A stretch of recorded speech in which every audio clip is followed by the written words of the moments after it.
सूफी संत ख्वाजा साहब की दरगाह में शिव मंदिर होने के दावे को लेकर बुधवार को अजमेर कोर्ट में सुनवाई हुई। परिवादी पक्ष ने अदालत में मांग रखी कि संवैधानिक पदों पर बैठे नेता या अधिकारी दरगाह में चादर चढ़ाने की सरकारी परंपरा पर रोक लगाई जाए। उनका कहना है कि सूफी संत या दरगाह परंपरा में चादर चढ़ाना अनिवार्य नहीं है और इसके कोई ऐतिहासिक अभिलेख भी उपलब्ध नहीं है। परिवादी ने यह भी दावा किया कि पूर्व प्रधानमंत्री जवाहरलाल नेहरू दरगाह तो आए थे, लेकिन उनके द्वारा दरगाह में चादर चढ़ाने का कोई प्रमाण नहीं मिलता है। अदालत ने पूछा कि चादर चढ़ाने से परिवादी के अधिकारों का हनन कैसे हो रहा है।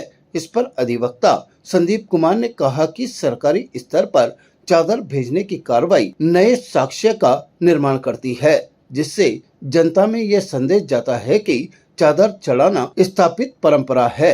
उन्होंने आरोप लगाया कि अल्पसंख्यक मंत्रालय द्वारा जारी वीडियो भी इसी तरह का प्रमाण बन रहा है। आज एक प्रार्थना पत्र पर जो हमने पहले ही पेश कर दिया था और इस संबंध में हमने प्रधानमंत्री जी को भी एक सेपरेट ज्ञापन दिया था कि जो आपकी तरफ से दरगाह पर चादर चढ़ाई जाती है वो चादर उनको संवैधानिक पद होने के नाते उनको नहीं चढ़ानी चाहिए, उनको रोका जाए। तो कारण उसके हमारा हमने उसमें भी स्पष्ट कर दिया था अपने ज्ञापन में भी, लेकिन जो माननीय न्यायालय के समक्ष हमने प्रार्थना पत्र पेश किया उसमें हमारा ये कारण रहा, एक तो दरगाह पर ऐसा कोई हमें अभी अभिलेख नहीं मिला है, कोई पुराना साक्ष्य नहीं मिला है कि चादर चढ़ाना कोई सूफी में या इस्लाम में, वो भी विशेष रूप से दरगाह पर चादर चढ़ाना कोई ऐसी प्रथा है। तो जो प्रथा ही नहीं है, अगर उस प्रथा को उसमें यहाँ तक कि हमारा ये भी सबमिशन रहा कि पूर्व प्रधानमंत्री जवाहरलाल नेहरू जी गए तो थे दरगाह पर, लेकिन ऐसा कोई लेख नहीं मिलता कि उन्होंने चादर चढ़ाई हो।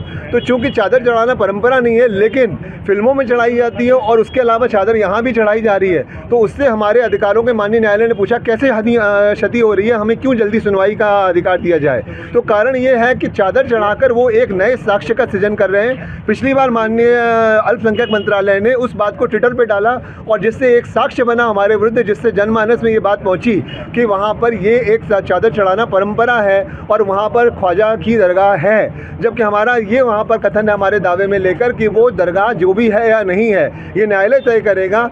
असली तो वहाँ पर शिव मंदिर है और वहाँ पर जो हमारी जिस पुस्तक को हमने लगाया है साक्ष्य में, हरविलास शारदा जी की पुस्तक को, वो कहते हैं कि जो उसके ऊपर पत्थरों के ऊपर कलाकारी हुई पड़ी है वो राजपूताना शैली की है। अगर उसके ऊपर से चूने की धुलाई कर दी जाए तो वो निखर के आ जाएगी और नीचे जो कक्ष हैं वो मंदिर के हैं। तो अगर इस तरह से चादर चढ़ा कर बार बार संवैधानिक पर चढ़ाएंगे तो हमारे विधिक अधिकारों की क्षति होती है। जो कि पहले 7-10 की एप्लीकेशन थी उनकी ओर से वो खारिज हो चुकी है। अब 7-11 की एप्लीकेशन है, वो उस पर बहस होनी है, वो भी इनकी खारिज होगी। वो अब 5 डेट से कम 3-4 महीने से वो मामला डिले पड़ रहा है। अब वो क्यों डिले है आप खुद ही उसको सोच सकते हो कि पीएम, सीएम, डीएम, एसपी सबकी चादर जाएंगी तो हमें न्याय कब मिलेगा। लेकिन फिर भी हम उम्मीद करते हैं देर अंधेर नहीं न्याय हमें मिलेगा। पिछले वर्ष लगाई, लेकिन लगाते लगाते आप देखोगे कि पीएम की चादर वहाँ पहुँच गई। जब तक कोर्ट में डेट आगे चलेगी, इसी कारण यही जो पहले डेट लंबी मिल गई थी, इसी कारण इस डेट का हवाला हमने माननीय अदालत के समक्ष रखा कि जो मेन जज हैं वो छुट्टी पर हैं। उस दौरान लिंक जज के पास सुनवाई हो रही है। लिंक जज भी यदि हमें 1 महीने बाद की डेट दे देंगे तो हमें न्याय कैसे मिलेगा। फिर पिछले साल की तरह वो डेट निकल जाएगी। तो अर्जेंसी दिखाते हुए उन्हें गंभीरता से हमारी बात सुनी है, उन्होंने सुनकर हमारा ऑर्डर रिजर्व किया है। अब देखते हैं ऑर्डर क्या आता है। परिवादी पक्ष ने अपने दावे के समर्थन में हर शारदा विलास जैसी ऐतिहासिक पुस्तक को साक्ष्य में लगाया है, जिसमें वर्तमान दरगाह स्थल पर शिव मंदिर होने का उल्लेख बताया गया है। दूसरी ओर विपक्ष के अधिवक्ता कोर्ट में उपस्थित नहीं हुए, जिस पर परिवादी के वकील संदीप कुमार ने कहा कि संभवतः उन्हें अपने पक्ष रखने का समय अदालत की ओर से दिया जाएगा। वहीं विष्णु गुप्ता ने कहा कि संवैधानिक पदाधिकारियों द्वारा चादर चढ़ाने की परंपरा जारी रहने से मुकदमे की सुनवाई प्रभावित हो सकती है और इससे उनके विधिक अधिकारों की क्षति होने की आशंका है।